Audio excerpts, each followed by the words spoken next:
Chapter 17. Branded. As the sun lit up the inside of Ragnbjörg's hut, rays of sunshine pierced through the cracks and crevices of the places not filled in by wood and instantly lit up Kai's face. For a minute, Kai lay in the cage, dreaming of the Langer village and living at home with his father and mother.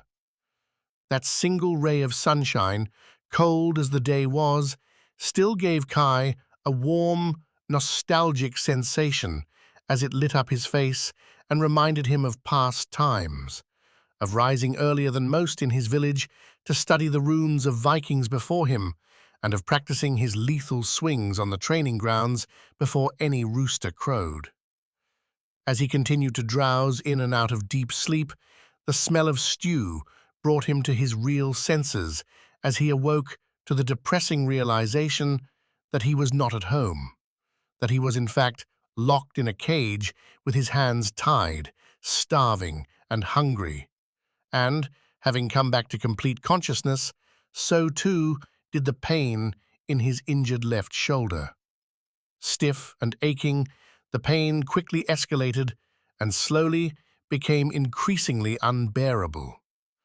Trying his best to conceal the pain, Kai closed his eyes and pretended to be sleeping after hearing the sound of whispers. Suddenly, heavy footsteps began to approach him from a connected chamber room to his right. "Are you ready to eat?" Ragnbjörg asked, standing before him with firm resolve. Kai said nothing. "Give me one good reason why I should spare you the grace of a thrall auction to the highest bidder, who would love nothing more than to see your throat cut," he continued. "Or you can run the risk of being placed in the hands of someone who might think slitting your throat is too generous. Speak." "Very well.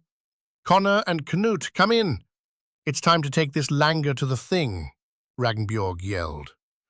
Two men in red tunics and black-sheathed swords pushed aside the hut door and marched in. Too weak, tired, hungry, and in pain, Kai did not resist the men who rapidly pulled him out of the cage, paying no attention to his evidently injured shoulder. As Kai was lifted up and grimacing from the pain, he saw, to his right, the young boy from the night before, wearing his Yggdrasil necklace, peeking from behind the doorway with a look of both curiosity and concern. "Don't forget to take him to his pit stop before the thing, boys," Ragnbjörg exclaimed, following behind. The men pushed Kai outside the hut. The full exposure to the morning light flashed before his eyes and made him squint. He had a brief moment of blindness before seeing a line of huts on both his left and right, with people walking up and down the middle road that separated them. Much to his surprise, they looked and were dressed very similar to Langers. "Look, everybody, it's a Langer lad," he heard a raspy voice yell.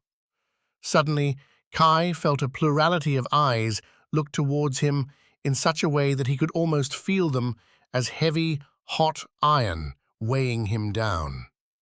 Someone hawked a loogie and spit. Another yelled, "Dunga!" and another, "Vagdropi." Reaching and stepping into a square, closed fence, Kai spotted a fire with metal poles protruding from the ground that surrounded it.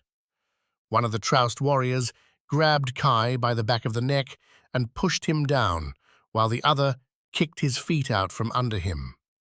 Falling on his face, they lifted him up from underneath his armpits just enough to sit on his knees. Kai's back was to the fire, but he had a feeling he knew what was next. The sound of crackling and hissing could be heard behind him.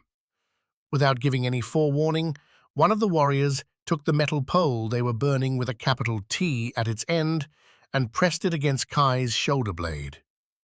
The sensation of 40 small knives pressing slowly into Kai's epidermis, followed by an indescribably merciless and chronic burning, conjoined itself to Kai and, with the heat it radiated, possessed his upper left back. The smell of Kai's burnt, smoking flesh filled his nostrils, as his will and consciousness nearly gave out to the degrees of pain he never knew existed. Both of the warriors then picked up Kai, who was too weak to stand, and turned him back towards the entrance of the enclosed fence, facing Ragnbjörg, who was standing in silence.